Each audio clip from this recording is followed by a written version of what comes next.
مێردەکەت باشە ڕێزی لە گوێرە خوشکی بەڕێزم.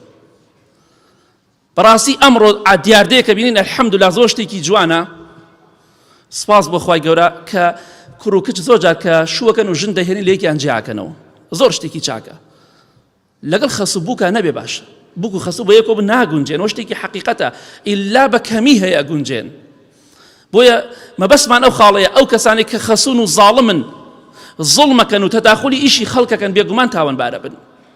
تۆ هۆکاری بۆی کە ئەو کوڕەی تۆ ئاسوودە نەبێ، کاتێک کە تۆ ئازاری بووکەکەت ئەدەی بێگومان ئازاری کوڕەکەی خۆشت ئەدەی، کوڕەکەشت ناڕەحەتەکەی، کوڕەکەشت بێتاقەتەکەی، بۆ لەخوا ناترسی. تۆ ئەبێ جێگای خۆت کەیتەوە، ئەبێ خۆت خۆشەویستکەی کردوەتەی نەک ئێسکی خۆت گرانکەی. کوڕەکەم پارەی زۆر پێسەرفەکە، تۆ قچێ بەسەریەوە، خێزانێتی پارەی پێسەرفەکە تۆ قچێ بەسەریەوە، دەستی خۆش بێ خزمەتێکە، وازی لە باوکی هێناوە خێزانت، وازی لە دایکی هێنا، وازی لە برا و خوشک و کەسوکار هێناوە، تۆ بەلای بەڕێز و وەلای جەنابت، جەنابیش دەتەوێ بە قسەی دایکت بەخێویکەی، وازی لە هەموو کەس هێناوە.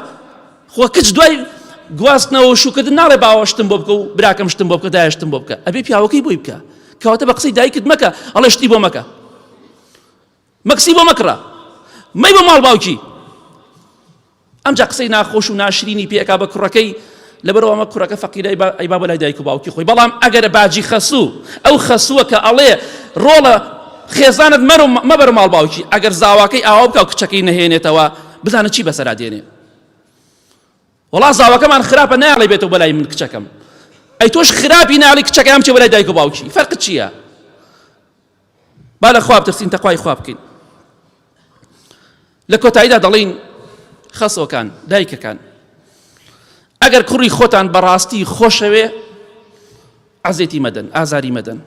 چونکە ئەمە بۆچی باسەکەم، سوێن بەخوا چەند ساڵە خەڵکی تەلەفۆنی زۆریان بۆکە، ئافرەتی زۆر بە گریانەوە، تەلەفۆنەکەم ئەڵێن ژیانمان خۆشە، خەسووم نایڵێ بژین، ژیانی لێمان کردێتە دۆزەخ، ئاژاوی خسێتە ناو ماڵەکانمان. خەسووە خەسوو بە ئاشکرا دەڕاتە ماڵ بووکەکەی نوشتەی پێیە، سحری پێیە. ئەمە شتێکی واقعیە. تخوا تۆ دایکی یا دوژمنی، تخوا تۆ دایکی یا خیانەتکاری، ژیانمان لێ تێکەدات، دوای سەرنجام هەمووی سێکی لە یەک جیابێتەوە، تەلاق دروستە بێت، جیابوونەوە دروستە بێت، ئەڕواتە ماڵ کوڕەکەی ئاژاوی کێشە دروستە بێت، ئەڕوا بە دزیەوە شتێکاتە ناو خواردنەکەەوە. ئێ باشە تۆ لەخوا ناترسی پیری ئاخر شەڕ، بۆچی ئەم کارانە ئەنجامە دەی؟ بۆ سحرەکەی لە کوڕ و لە بووکی خۆت، بۆ تەقوای خوا ناکەی؟ دایکت زوڵمی کرد دیفاعی لێ مەکە، خێزانت زوڵمی کرد دیفاعی لێ مەکە، خۆشت زوڵم مەکە، بە قسەی هیچ کەسێکیش مەکە لە تاوان و گوناهدا. قیامەتی خۆت ڕەش مەکە بۆ ئافرینی هیچ کەسێک، با خەڵکی پێت بڵێ ژنانی لەوە باشترە خوا لێت بڕەنجێ، خوا لێت تووڕە بێ. ئەوە ژنانی نییە کە ڕێزی ژن بگری. ژن باش بوو لەگەڵ یا بژی، باشیش دەبوو ماڵی قەڵب بۆ سەر خاوەنەکەیتی، بیدێ ماڵ باوکی خوا حافیزی بێ، تەواو. کە باشیشە لەگەڵێ ئەژیت بە قسەی دایکت زوڵمی لێ مەکە. بۆیە خۆشەویستان دەڵێن بەسە زوڵم و ستەم بەسە، نەسیحەتی خێزانەکانتان بکەن، با زوڵم لە بووکەکانتان و زاوەکانتان نەکەن.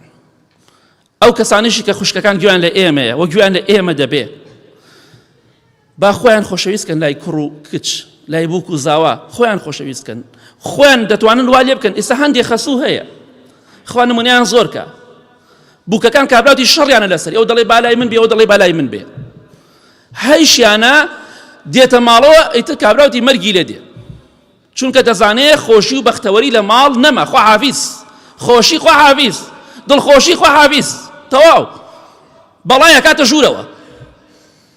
بەداخەوە موسڵمان بگاتە حەدێکیاوە تۆ لە لێواری قەبرای، بۆ لەخوا ناترسی، بۆ زوڵمەکەی، بۆ سحرەکەی، بۆ تاوانەکەی، بۆ ئاژاوە دروستەکەی.